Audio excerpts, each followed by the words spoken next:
أعوذ بالله من الشيطان الرجيم. بسم الله الرحمن الرحيم.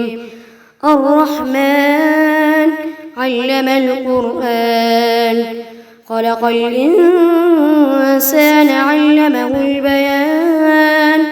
الشمس والقمر بحسبان، والنجم والشجر يسجدان. والسماء رفعها ووضع الميزان، ألا تطغوا في الميزان، فأقيموا الوزن بالقسط ولا تخسروا الميزان. والأرض وضعها للأنام، فيها فاكهة والنخل ذات الأكمام، والحب ذو العصف والريحان. فبأي آلاء ربكما تكذبان؟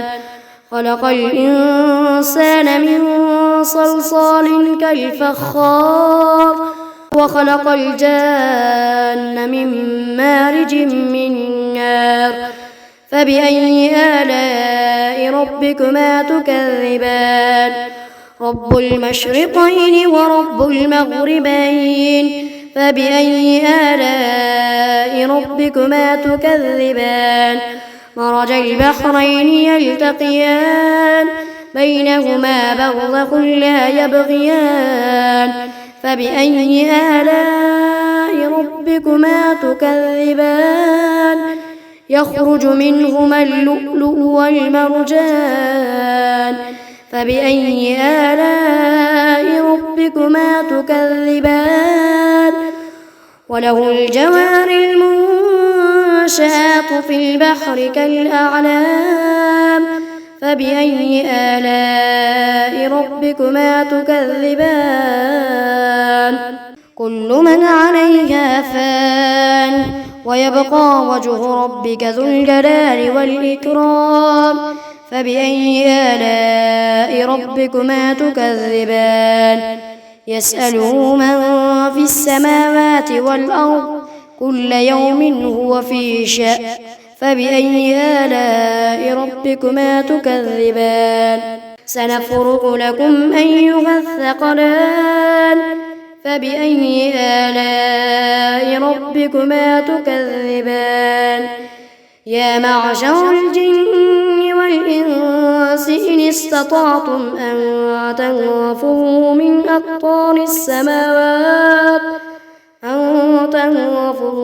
أقطار السماوات والأرض فانفذوا، لا تنفذون إلا بسلطان. فبأي آلاء ربكما تكذبان؟ يرسل عليكما شواظ من نار ونحاس فلا تنتصران. فبأي آلاء ربكما تكذبان؟ فإذا انشقت السماء فكانت وردة كالدهان. فبأي آلاء ربكما تكذبان؟ فيومئذ لا يسأل عن ذنبه إنس ولا جان. فبأي آلاء ربكما تكذبان؟ يعرف المجرمون بسيماهم فيؤخذ بالنواصي والأقدام. فبأي آلاء ربكما تكذبان؟ هذه جهنم التي يكذب بها المجرمون، يطوفون بينها وبين حميم آن. فبأي آلاء ربكما تكذبان؟ ولمن خاف مقام ربه جنتان. فبأي آلاء ربكما تكذبان؟ ذواتا أفنان. فبأي آلاء ربكما تكذبان؟ فيهما عينان تجريان. فبأي آلاء ربكما تكذبان؟ فيهما من كل فاكهة زوجان فبأي آلاء ربكما تكذبان متكئين على فرش بطائنها من استبرق وجنى الجنتين دان فبأي آلاء ربكما تكذبان فيهن قاصرات الطرف لم يطمثهن إنس قبلهم ولا جان فبأي آلاء ربكما تكذبان كأنهن الياقوت والمرجان فبأي آلاء ربكما تكذبان هل جزاء الإحسان إلا الإحسان فبأي آلاء ربكما تكذبان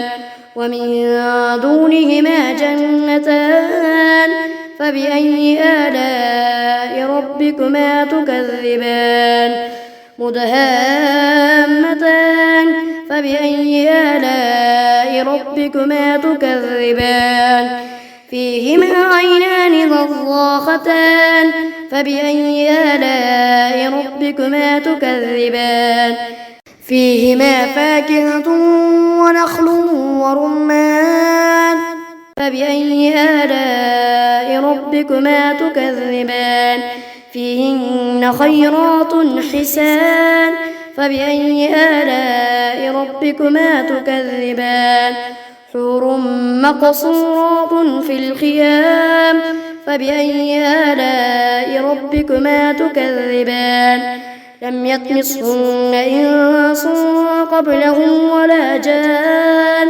فبأي آلاء ربكما تكذبان متكئين على رفرف خضر وعبقري حسان فبأي آلاء ربكما تكذبان تبارك اسم ربك ذي الجلال والإكرام.